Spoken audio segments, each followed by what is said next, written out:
नमस्कार साथियों, स्वागत है आपका जीके गुरुजी क्लासेस के यूट्यूब चैनल पर।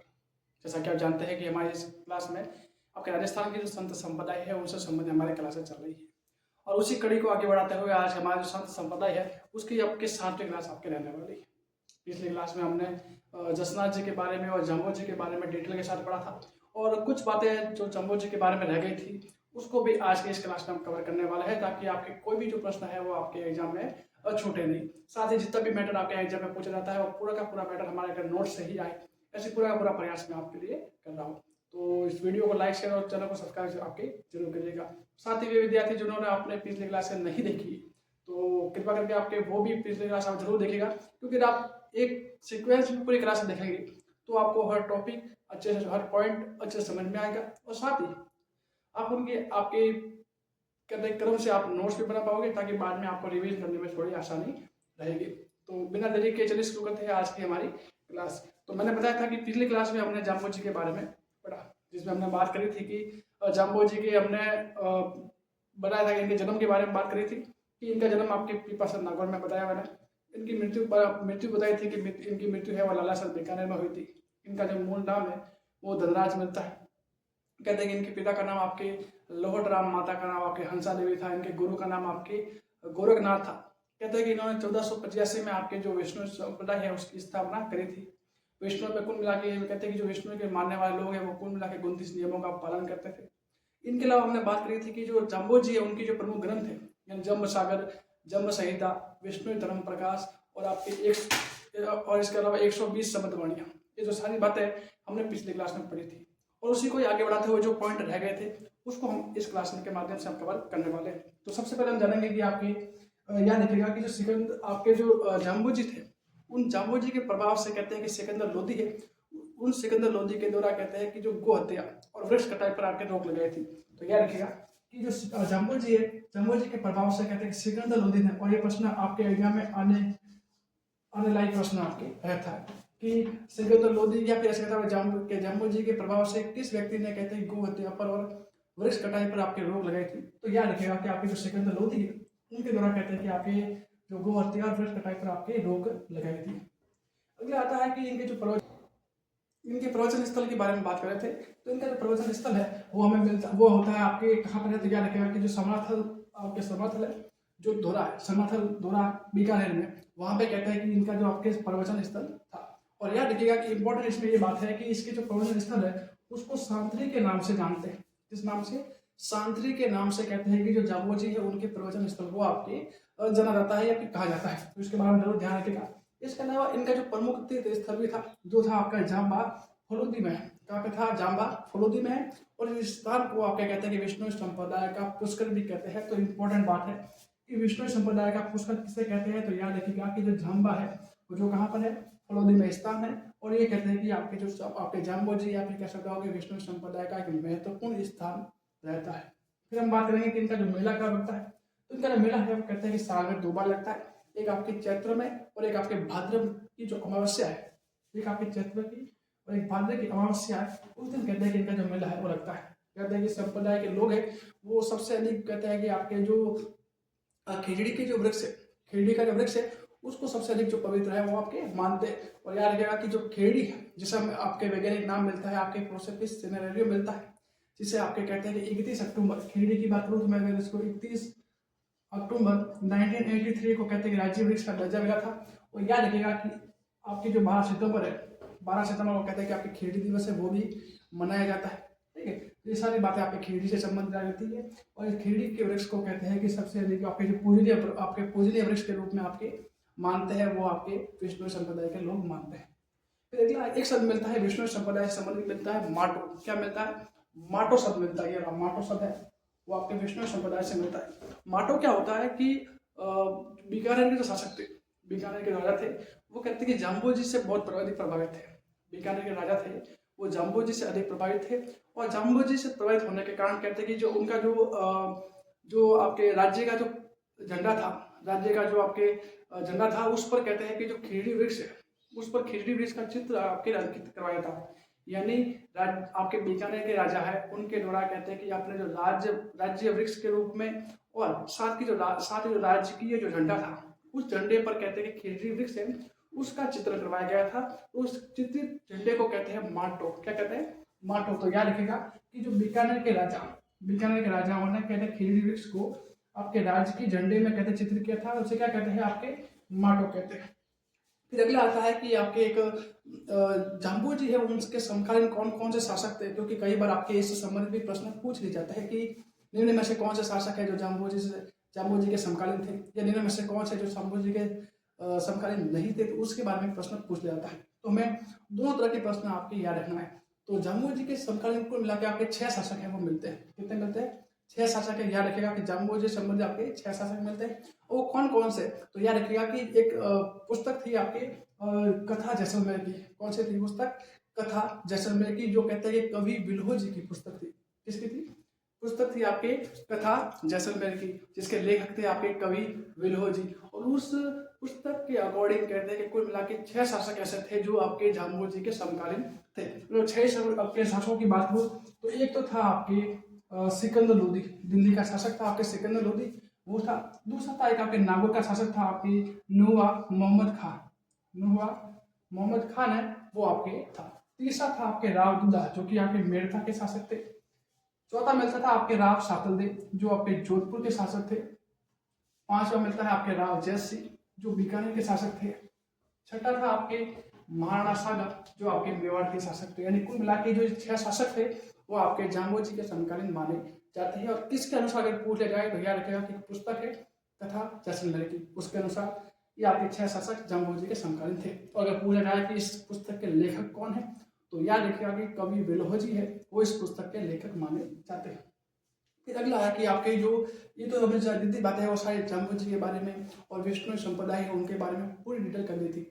इसके अलावा कुछ एक पॉइंट आता है कि विष्णु संप्रदाय है उनसे संबंधित कहते जो प्रमुख स्थल कौन कौन से है। यानी जब एक साथ हम जितने भी प्रमुख स्थल है उन सबको एक साथ में हम देख लेते हैं, ताकि क्योंकि इससे भी आपके एग्जाम में प्रश्न पूछे जाते हैं। जैसे एक तो है आपके पीपास नागौर है, वो है। दूसरा मिलता है आपके रोड टू जायल नागौर है, वो मिलता है। तीसरा आपके मुकाम बीकानेर। तीसरा आपके चौथा आपके जामलू बीकानेर में। पांचवा मिलता है आपके रामड़ावास बिलाड़ा जोधपुर। और छठा मिलता है आपके जंबा फरोदी। यानी कुल मिलाकर जो मुख्य रूप से ये जो 6 है वो आपके विष्णु संप्रदाय से संबंधित धार्मिक स्थल है वो आपके माने जाते हैं। तो ये जो बातें करी हमने वो विष्णु संप्रदाय और जाम्बू जी के बारे में इनफ है। इसके बाद आपके कोई भी प्रश्न आपके नहीं पूछा जाएगा। तो इस सारी बातों को आप अपने कॉपी में नोट जरूर कीजिएगा, और ताकि आपके कहते हैं कि रिविजन करने में थोड़ी आसानी रहेगी। अगर अगले संत की बात करूँ तो अगले संत हम मिलते हैं आपके संत लालदास जी। संत लालदास जी की बात करूँ तो इनका जन्म है वो आपके धौलीधूप अलवर में होता है। कहाँ पर होता है? इनका जन्म है वो आपके धौलीधूप रामगढ़ अलवर में होता है। अगर तिथि पूछी जाए तो याद रखेगा कि जो 1540 है 1540 है। और अगर तिथि की पूछा जाए तो श्रावण कृष्ण पंचमी, श्रावण कृष्ण पंचमी को कहते हैं कि इनका जन्म आपके होता है। इनकी मृत्यु की बात की जाए तो नगला जाज भरतपुर, कहाँ पे आपके नगला जाज भरतपुर में कहते हैं कि आपके जो 1640 है वहाँ पे कहते हैं कि इनकी जो मृत्यु है वो आपके होती है। और जहाँ पे जो नगला जाज भरतपुर है जहाँ पे इनकी मृत्यु होती है उसी स्थान को कहते हैं कि इनका जो प्रमुख पीठ है वो आपके वही परिस्थिति है। तो दोनों याद रखेगा कि इनकी जहाँ मृत्यु हुई है कहाँ? नगला जाज भरतपुर में। और अगर तारीख पूछा जाए तो 1640 मृत्यु भी यही हुई है। और इसके और साथ ही जो लालदास जी प्रमुख पीठ पूछा जाए तो भी आपको नगला जाज भरतपुर ही आपको आंसर देना है। ठीक है। नेक्स्ट बात करो कि इनकी समाधि कहाँ है, तो याद रखेगा कि इनकी समाधि है वो मिलती है आपकी शेरगढ़, जो कहाँ पर है? कोटपुतली बहरोड में है। ठीक है। अगर मेले की बात करूँ तो इनका मेला मिलता है आपको माघ पूर्णिमा को। कब मिलता है? माघ पूर्णिमा को मेला लगता है। और इसके अलावा आपके आश्विन शुक्ल 11 को कहते हैं कि इनका जो मेला है वो लगता है। अगर इनकी सामान्य बात करूँ तो इनके जो पिता का नाम आपने चांदमल मिलता है, माता का नाम मिलता है आपके समदा। और इनके गोत्र की बात की जाए याद रखिएगा इंपॉर्टेंट रहता है आपके जिसका गोत्र है वो था आपके धुलोद गोत्र। क्या था आपके? दुलोत गोत्र है वो आपके कहते हैं कि लालदास जी का आपके गोत्र रहता है। जाति की बात करूँ तो आपके ये आपके जो मेव मुसलमान थे, कौन थे आपके? मेव मुसलमान थे। और कार्य की बात करूँ तो कहते हैं कि ये आपके लकड़हारे का कार्य करते थे, यानी कि लकड़ी काटने का जो कार्य है वो आपके संत लालदास जी आपके किया करते थे। अगर इनके गुरु की बात करूँ तो ये थोड़ा इंपॉर्टेंट है और ये आपके प्रश्न आपके काफी बार एग्जाम पूछा गया है, तो इसके बारे में थोड़ा ध्यान रखिएगा कि इनके गुरु है वो आपके कौन थे? तो तो याद रखिएगा कि जो फकीर गंदन चिश्ती है वो आपके संत लाल दास जी के गुरु थे, और इन्हीं के कहते के कहने पर कहते हैं कि इन्होंने तपस्या करी थी, और वो करी थी आपके बादुली गांव में करी थी। और बादुली गांव में भी कहाँ पर करी गई थी, तो याद रखिएगा कि सिंहशिला पहाड़ है, वहां पे कहते हैं कि इनके द्वारा कहते हैं कि तपस्या करी गई थी। तो ये जो सारी बातें हमने लाल दास जी के बारे में करी है, और कुछ और भी बातें हैं जो कि आपके एग्जाम की दृष्टि से इम्पोर्टेंट है, तो वो भी हम आगे नेक्स्ट लाइन में करने वाले हैं। तो आई होप कि जितनी भी बातें बताई है वो आप नोट जरूर कर रहे होंगे। तो चलिए नेक्स्ट लाइन में चलते हैं उसके बारे में, और साथ ही जो आपके लाल दास जी के बारे में जो भी बातें बची है उसको भी हम कवर करने का पूरा प्रयास करेंगे। चलते हैं नेक्स्ट स्लाइड पर। तो अभी हमारी बातें हैं आपके संत लाल दास जी के बारे में, तो कुछ थोड़ी सी पॉइंट बचे हैं जिसको भी हम इस स्लाइड के माध्यम से हम कवर करेंगे। जैसे कि इनकी पत्नी का नाम मिलता है आपकी मोगरी, क्या मिलता है आपके मोगरी मिलता है। इन्होंने कहते हैं कि आपकी हिंदू और मुस्लिम एकता है उन पर आपके बल देने का कार्य किया था। तो याद रखिएगा कि जैसे मोस्टली सारे जो संत थे उन सभी ने कहते हैं कि हिंदू और मुस्लिम एकता पर ही आपके बल दिए थे। लेकिन वर्तमान में कहते हैं राजनीति चली ऐसी रही है जिसमें हर कोई एक दूसरे से कर लेके उलझ रहा है, आपके सबके मतभेद और मनभेद दोनों हो चुके हैं। लेकिन जितने भी संत थे उन्होंने मोस्टली हिंदू और मुस्लिम एकता पर आपके जरूर बल दिया है। ठीक है, इनके द्वारा कहते हैं कि लाल दास जी है उनके द्वारा एक संप्रदाय की स्थापना करी थी जो थी आपके लाल दासी संप्रदाय।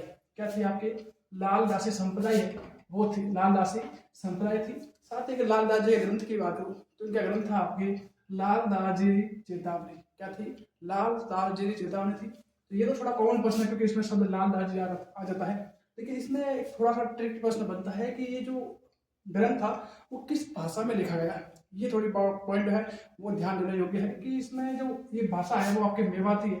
याद रखिएगा कि जो इम्पोर्टेंट बात ये है कि इसमें कि ये जो ग्रंथ है वो आपके मेवाती भाषा में लिखा गया है। साथ ही कहते हैं कि लाल दास जी की बात करूँ तो इन लाल दास जो लाल दास संप्रदाय है उसके बारे में मैं बात करूँ तो इस संप्रदाय को जो मानने वाले लोग हैं उनको कहते हैं कि कुछ नियमों का पालन करना पड़ेगा।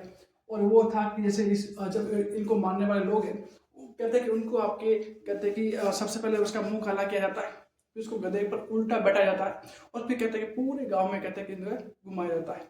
और ये केवल इसलिए किया जाता है ताकि उस व्यक्ति के मन में जितनी भी जो शर्म थी, जो आप ये कहते हैं कि समाज के प्रति लोगों के प्रति जितनी भी जो शर्म थी वो शर्म टूट जाए, यानी उसको शर्म उसमें बचे ही नहीं, और बाद में कहते हैं कि पूर्ण रूप से भक्ति भाव की ओर लग जाए। इसलिए कहते हैं कि इस तरह की जो आपकी जो ये दीक्षा है वो उसको लेनी पड़ती है। और उसी के बाद कहते हैं कि जो आपके लाल दास संप्रदाय का कहते हैं कि आपके जो व्यक्ति है वो आपके बनता है।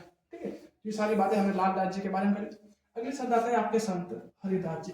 संत हरिदास जी के बारे में बात करूँ तो इनका मूल नाम मिलता है आपके हरि सिंह सांखला। क्या मिलता है आपके जो हरि सिंह सांखला है वो मिलता है। अगर इनके उपनाम की बात करूँ तो इन्हें राजस्थान का वाल्मीकि कहते हैं। और डकैत से जो संत बने थे, जो पहले डकैती करते थे उसके बाद कहते हैं संत बने थे, यानी कि डकैती मार्गी संत के नाम से भी इन्हें जानते हैं आपके हरिदास जी को। और कलयुग का वाल्मीकि भी कहते हैं कि आपके हरिदास जी को ही कहते हैं। अगर इनके जन्म की बात करूँ तो इनका जन्म आपके होता है आपके काप दौड़ आपके जो डीडवाना कुचामन है वहाँ पे होता है। और अगर तारीख की बात करूँ तो आपके इनका जो सन आपके जन्म है वो आपके 1455 में आपके होता है। मृत्यु की बात करूँ तो इनकी मृत्यु है वो होती है आपके गाड़ा डीडवाना कुचामन में होती है। और साथ ही कहते हैं कि इसी स्थान पर यानी कि जो गाड़ा डीडवाना है वहीं पर कहते हैं कि इस इनकी जो प्रमुख पीठ है वो भी बनी हुई है। तो दोनों बातें आप थोड़ा ध्यान रखिएगा। इनके गुरु के नाम की बात करूँ तो गुरु इनके गोरखनाथ मिलते हैं। क्या मिलते हैं आपके गोरखनाथ मिलते हैं। कहते हैं कि इनके द्वारा कहते हैं कि पहाड़ी थी तीखी डूंगरी। क्या थी, तीखी डूंगरी पहाड़ी थी, और उसी पहाड़ी पर कहता है कि इन्होंने तपस्या करी थी। और ये पहाड़ी पूछ रहा है कि कहाँ पर है, तो याद रखेगा कि जो पहाड़ी है वो डीडवाना कुचामन में आपको देखने को मिलती है। यानी जो तपस्या कहाँ पर करी थी तो आपकी तीखी डूंगरी पे करी थी। और कहते हैं कि आपकी ये निर्गुण भक्ति से संबंधित आपकी थी। और निर्गुण में भी कहते हैं कि राम भगवान से राम है उनकी आपकी पूजा करते थे। अगर इनके मेले की बात करूँ तो इनका जो मेला है वो आपके फाल्गुन शुक्ला एकम से लगाकर द्वादश यानी कि जो 12 दिन फाल्गुन शुक्ल एकम से लगाकर द्वादश यानी कि लगभग 12 दिन का जो मेला है वो इनमें लगता है। आई होप जितनी भी बातें मैं आपके सामने कर रहा हूँ वो आपको समझ में आ रही होगी और आपको पढ़ने में आनंद आ रहा होगा। ठीक है, रचना की बात करूँ क्योंकि अब जीके है तो उसके हिसाब से आपको जो पॉइंट बता रहा है मेरा उद्देश्य केवल एक ही है कि अगर आप ये टॉपिक पढ़ते हो तो आपका क्वेश्चन एक भी बाल नहीं जाए। ठीक है, इनकी रचना की बात करूँ तो आपकी रचना मिलती है आपकी भक्त वृंदावली। क्या मिलती है आपकी भक्त वेदावली है वो मिलती है। इसके अलावा मिलती है आपकी भर्तहरि संवाद है वो आपके मिलता है। इनके अलावा रचना मिलती है इनकी शांत सारथी। इसके अलावा एक है साखी, एक है आपके निरंजन संग्रह। वो कहते हैं कुछ रचनाएं हैं जो कि एग्जाम की दृष्टि से इंपॉर्टेंट है, तो सारी जो बातें मैंने लिखवाई है, तो ये जो सारी बातें हैं आप कॉपी में नोट करेगा और उसको बार बार रिवाइज करेगा ताकि आपको सारे के सारे नाम है वो आपको याद हो जाए। ठीक है, अब बात करो कि संत हरिदास जी हैं उनको ज्ञान की प्राप्ति कब हुई थी, तो याद रखिएगा ये जो 1513 ईस्वी है, 1513 ईस्वी है, कहते हैं कि इस साल को कहते हैं कि इनको ज्ञान की प्राप्ति हुई थी। और ज्ञान की प्राप्ति होने के बाद उन्होंने कुछ उपदेश दिए, जो आपके उपदेश थे आपके एक तो मंत्र राज प्रकाश थे और एक आपके हरि पुरुष थे वाणी। क्या थे आपके मंत्र राज प्रकाश और हरि पुरुष की वाणी। और थोड़ा ये इंपॉर्टेंट रहता है क्योंकि इससे संबंधित आपके प्रश्न एग्जाम में पूछा गया है, तो ये ध्यान रखिएगा। ठीक है, आपके हरिदास जी के बारे में बात करूं तो इनके द्वारा भी एक संप्रदाय की स्थापना करी थी जिसका नाम था आपके निरंजनी संप्रदाय। कौन सा था? निरंजनी संप्रदाय। कौन था? निरंजनी संप्रदाय था। और कहते हैं कि उनकी और जो हरिदास जी हैं इनके द्वारा जो आपके निरंजनी संप्रदाय है उस संप्रदाय को मानने वाले दो प्रकार के लोग रहते हैं, एक आपके वैरागी और एक आपके रहता है आपके गरबारी। वैरागी और गरबागी। वैरागी मतलब कि जो निहंग या वैरागी कहते हैं, जो मतलब कहते हैं कि घूमने वाले या फिर मांग कर खाने वाले या वाले कहते हैं वो वाले आपके होते हैं। और दूसरा थे आपके गरबारी जो कि गृहस्थ जीवन बचाते हैं, शादी करते हैं, गृहस्थ जीवन बसाते हैं और फिर बाद में कहते हैं कि ये आपके जो भक्ति भाव है वो आपके करते हैं। तो जो सारी बातें हैं हमने संत हरिदास जी के बारे में हमें कही। अगले संत मिलते हैं आपके संत जयमल दास जी। इसके बारे में केवल एक ही बात याद रखनी है कि इनके गुरु का नाम मिलता है आपके संत माधोदास जी। क्या मिलता है? संत माधोदास जी मिलता है। और आपके कहते हैं कि इनसे संबंधित केवल इतना ही प्रश्न पूछा जाता है, ज्यादा डिटेल आपकी पूछी नहीं जाती है। अगले दूसरे संत आपके मिलते हैं आपके संत दास जी। क्या मिलते हैं? संत दास जी। और कहते हैं कि इनके द्वारा कहते हैं कि आपके संप्रदाय की स्थापना करी थी वो थी आपके गुदड़ संप्रदाय। क्या थी? आपके गुदड़ संप्रदाय है उसकी स्थापना आपके संत दास जी के द्वारा करी गई थी। ये आपकी निर्गुण भक्ति से संबंधित है। और कहते हैं कि इसको मानने वाले लोग हैं वो गुदड़ी के जो वस्त्र है, गुदड़ी से बने हुए जो वस्त्र है वही आपके पहनते हैं। ठीक है, तो यार गुदड़ी से बने हुए वस्त्र है वो पहनते हैं। और साथ ही इनकी जो प्रमुख पीठ है वो मिलती है आपके दांडा हुरडा भीलवाड़ा में कहते हैं, या कह सकते आपके दांडा भीलवाड़ा है वहाँ पे कहते हैं कि इनकी जो प्रमुख पीठ है वो हमें देखने को मिलती है। नेक्स्ट संत आपके संत राजाराम जी है। संत राजाराम जी की बात करूँ तो इनके द्वारा कहते हैं कि राजा राम संप्रदाय की स्थापना करी थी, राजा राम संप्रदाय की। और इनकी जो प्रमुख पीठ है वो मिलती है आपके शिकारपुरा जोधपुर में। कहाँ मिलती है? आपको शिकारपुरा जोधपुर मिलती है। और कहते हैं कि इन्होंने मूल उपदेश दिए थे। एक तो आपके कहते हैं कि वृक्ष कटाई है, कि आपको वृक्ष नहीं काटना चाहिए, यानी वृक्ष का रोपण करना चाहिए। और दूसरा है कि भाईचारा अपनाना चाहिए। ये दोनों उपदेश हैं वो आपके संत राजा राम जी के द्वारा आपके दिए गए थे। तो आज की क्लास में भी हमने बहुत सारे जो संत हैं उसको हमने कंप्लीट किया। इसके अलावा भी जो और बाकी जो भी संत बचे थे मैंने आपको पहले ही बताया था कि इससे संबंधित कुल मिला के आपके कम 10 क्लासें आपके रहने वाली है, यानी कुल मिला के 7 क्लास हो गई। 3 से 4 क्लास और रहेगी और 3 से 4 क्लास होने के बाद आपके जो संत संप्रदाय वाला टॉपिक है वो पूर्ण रूप से कंप्लीट हो जाएगा। और आपको कहते हैं कि एक भी प्रश्न इसमें से बाहर नहीं जाएगा, क्योंकि जितना भी मैटर है, क्योंकि 10 क्लासें ज़्यादा होती है, खूब ज़्यादा होती है। और 10 क्लास में जितना भी कंटेंट हो सकता है, जितना भी आपके एग्जाम में प्रश्न पूछे जाते हैं वो सभी के सभी मैंने आपको इसमें प्रोवाइड कर रहा हूँ। तो भले ही आपको संख्या में 10 लगे लेकिन कंटेंट आपको बेहतरीन मिलेगा। तो आई होप कि जितनी भी बातें हमने करी है वो आपको अच्छे से समझ में आई होगी। अगर अच्छे से समझ में आई होगी तो वीडियो को लाइक और शेयर जरूर कीजिएगा। चैनल पर नए हैं तो चैनल को सब्सक्राइब जरूर करिएगा। और साथ ही जिन्होंने हमारी पिछले क्लास नहीं देखी है तो उसको भी जरूर देखिएगा और बताइएगा कि ये क्लास है आपके लिए कितनी हेल्पफुल है। और साथ ही आप किस एग्जाम की तैयारी कर रहे हो उसके बारे में, क्योंकि ये जो क्लास है वो राजस्थान की हर एग्जाम के लिए आपके जो आपके इम्पोर्टेंट रहती है। ठीक है, तो मिलते हैं नेक्स्ट क्लास में। तब तक के लिए बढ़ते रहे। धन्यवाद।